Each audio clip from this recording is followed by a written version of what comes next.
Hi friends, good morning. Today I will explain lesson number 1.1 from Panorama textbook for class 6th, Sinbad's second voyage. But before beginning the lesson, I would like to tell you the story of Sinbad's first voyage which you read in class 5th. As you know, Sinbad was a sailor and a man of many adventures and experiences. Sinbad had inherited great wealth from his parents.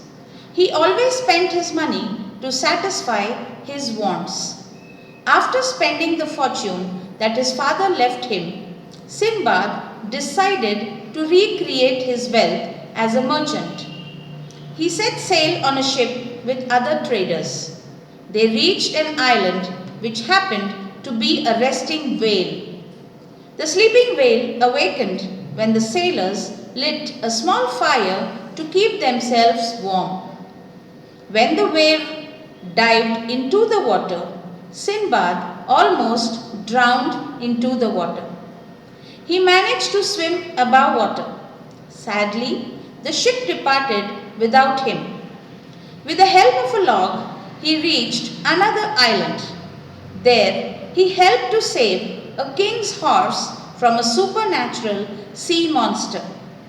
The grateful king offered Sinbad a place at his court. Soon, he became the king's favorite and rose in rank and wealth.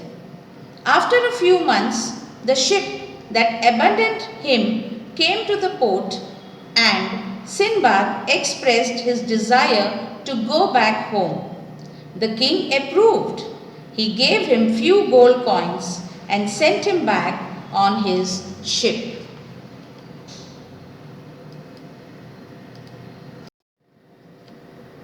Now children, did you like this story? So now let's begin with Sinbad's second voyage, page number 8. After my first voyage, I had decided to spend the rest of the days of my life quietly in Baghdad. But very soon I got tired of the boring life. I needed to have an adventure and longed once more to find myself upon the sea. And so, for the second time, I entered a good ship with other merchants who I knew were correct men. So now children, as you know, Sinbad was a man of adventures and he was feeling bored sitting quietly in Baghdad. So he planned to have a second voyage and he wanted to have another adventure which he longed for many days. Now in this lesson, in this paragraph, you can see the word voyage. The meaning of voyage is travel by ship or air. Then you have the word adventure. Adventure is an extraordinary experience, means to do something new. Children, when you feel bored of doing a certain thing every day, you want a change, you want an adventure. But children, adventures can be dangerous at times. So don't go for wrong adventures. In this we have an adverb, quietly. It is an adverb of manner. We have a word longed for. It's a phrase. The meaning of longed for is to desire. You can frame a sentence with longed for. I longed for a sports car all my life. You can have many more such sentences of your own. So now let's go to the second para.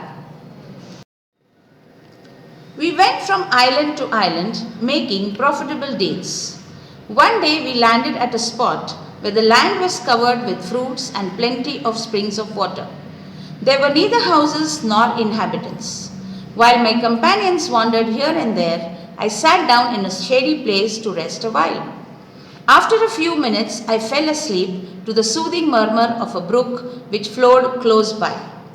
Now here, because they were merchants, they were moving from island to island to make profitable deals. The meaning of profitable deals is to make valuable deals. Then they came to an island which was covered with many fruit trees and plenty of springs of water. Now what do you mean by springs of water? They are small rivulets of water. And there were neither houses nor inhabitants, means there were no people residing there in their place. The meaning of inhabitants means people who reside in a particular place, like you are an inhabitant of Pune city. In the same way, there were no inhabitants to be seen on that island. And his companions, his friends, companion means the people with whom you spend a lot of time. His companions were wandering from one place to other just to explore the new island. But as Sinbad was tired, he just fell asleep by hearing the soothing murmur, the comfortable sound of the flowing river or brook. The meaning of brook is a small river. And here, water. Water can be used as a verb or as a noun. So, I drink warm water every day. Here, in this sentence, water is used as a noun. We water the plants daily. Here, water is used as a verb. So, children, there are many more words like these which are used like a noun or like a verb. In this paragraph, you have two conjunctions, neither and nor. These are the conjunctions which join two phrases or clauses. So we can make a sentence with neither and nor. I neither drink coffee nor tea. So you can make many more sentences as you please. So let's go to the third para. I don't remember for how long I slept, but when I opened my eyes, I was shocked with horror that I was alone and the ship was no more in the sea. I thought I was in great trouble. I cried for help, but there was no one. From the shore, I saw the vessel disappearing upon the horizon.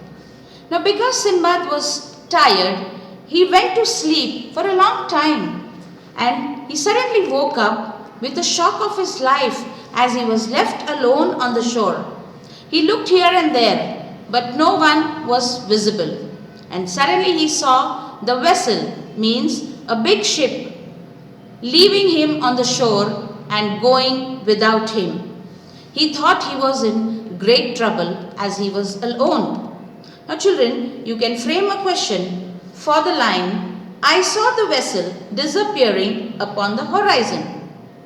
How will you frame a question? Yes. What did you see? So I saw the vessel disappearing upon the horizon. In this para, there are some antonyms, means opposites like disappear, appear, open, closed, remember, forget. In such way, if you read each and every paragraph, you get different meanings, different antonyms, verbs, nouns on this page 8. Now, what are homophones, children? Homophones are words which have the same pronunciation with different spellings. Example, see, see, sight, sight, dear, dear. And many more will come in the pages to go. Did you understand this page, children? Thank you.